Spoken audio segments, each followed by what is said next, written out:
Hey guys, Ariel Siegelman here with the DRACO Group. I feel like I do these videos over and over again whenever there's an attack, and I end up doing a video more and more because I feel like there's more and more attacks of this nature coming out. So tonight, right now, just a little while ago, there was an attack in London, on London Bridge. You guys remember a few weeks ago there was an attack in Times Square, vehicle driving over people, same situation on London Bridge. Breaks my heart to see these things happening. I hear people call this a tragedy. Guys, this is not a tragedy. A tragedy maybe is that we don't see things coming. A tragedy is maybe that we see the indication of attacks on the horizon and we're too polite in our polite society to aggressively move forward and be impolite and go after people who at least we can say, hey, look, I'm sorry for the inconvenience, but we're going to check you out. I would much rather say to people, I'm sorry for the inconvenience, than to have to say, I'm sorry we didn't see that coming. I fear that these are the kind of things that we're going to see here in the United States on a much more regular basis. There's something that I want to share with you about what happens under emergency situations. See, what's an actual emergency? An emergency is a situation where you're not in control. That's the bottom line. You're not in control. And so we do really well at things that we're in control of, but we're not so good at dealing with things that we're not in control of. And so the moment that there's a life-threatening situation that you're not in control of, I promise you that what you're going to see is there's a difficulty in making decisions because there's a whole lot of information that your brain takes in. And the real question is, what's the important information and what's the information that you should filter out and forget about? And here's the funny thing. Most of the information coming in during an emergency situation is unnecessary and background noise. And there's only a few things you should focus on. The reason people freeze in an emergency is because they haven't experienced a situation where somebody was purposefully trying. Hey Ken, what's up? Good to see you on here, man. The reason that people freeze during emergencies is because we don't live typically in an environment where we see these things on a daily basis. So when someone is purposefully driving over people with a car, or when someone comes into a cafe or into a theater and starts shooting people, there's this moment that most of us in a healthy society, most of us pause and we say, what's going on? This must be a joke. This must be a trick. You know, when we hear a bang in the night or we hear a car alarm go off, what's the first thing that most people think?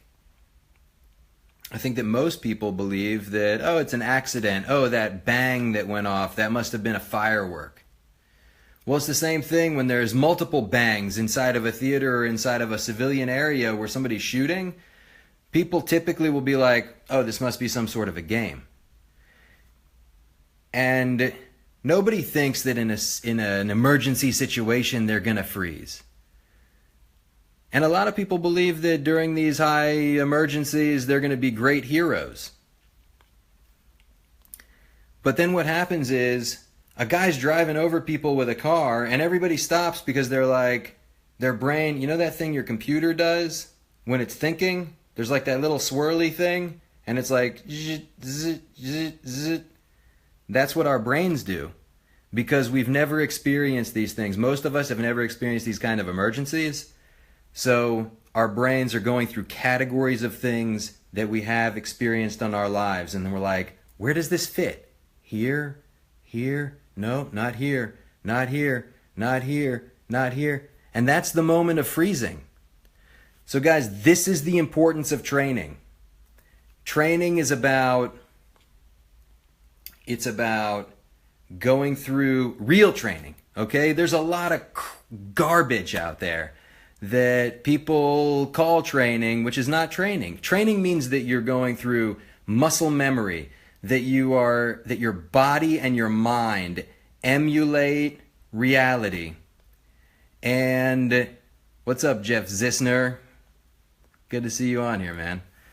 So training is about your body and your mind going through scenarios that prepare you for reality. Reality based, that you take something that could actually happen and you take the kind of challenges and the kind of mental difficulties that happen in those real scenarios, and you emulate those in reality, and you put people under real stress.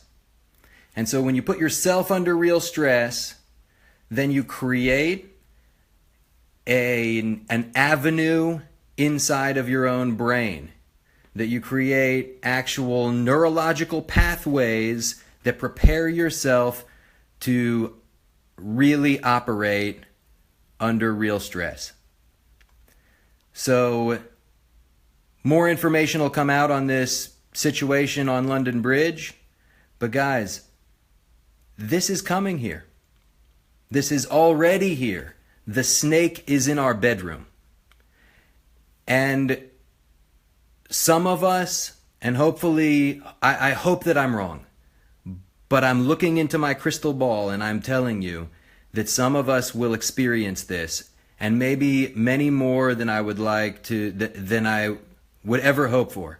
But we will experience this, and when we do, guys, I pray that we have trained and that we've prepared ourselves more than physically. It's not about the amount of push-ups you can do. It's not how you squeeze the trigger. Guys, it's about how you make decisions under pressure.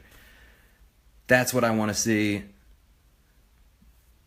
Train, train, train. And training is about reality. It's about preparing your mental, your neurological pathways.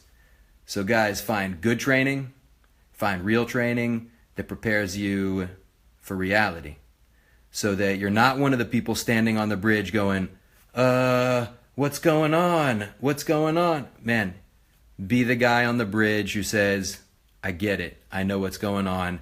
And you grab people and you save people and you save yourself and you save your family and you save other innocent people. And hopefully you neutralize the threat. So for those of you who have done training with us, you know what neutralize the threat means.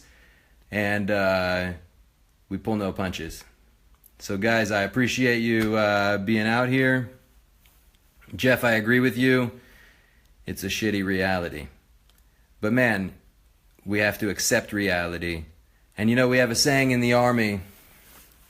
We say, Ma shiavo, shiavo. And it means, whatever's going to be, man, let it be. But it's a deep statement, guys, because it means whatever's going to happen, it's going to happen anyways. And we have to be resilient and we have to be strong. And strength is in your heart. That's where it resides. So guys, I pray for all of us that we have true strength in our heart when reality hits, when those emergencies hit, that the people who are with me, people who are with DRACO Group, all my friends out there, that you guys make me proud and save lives. That's what I got for you today, guys. Thanks for being with me, and be strong.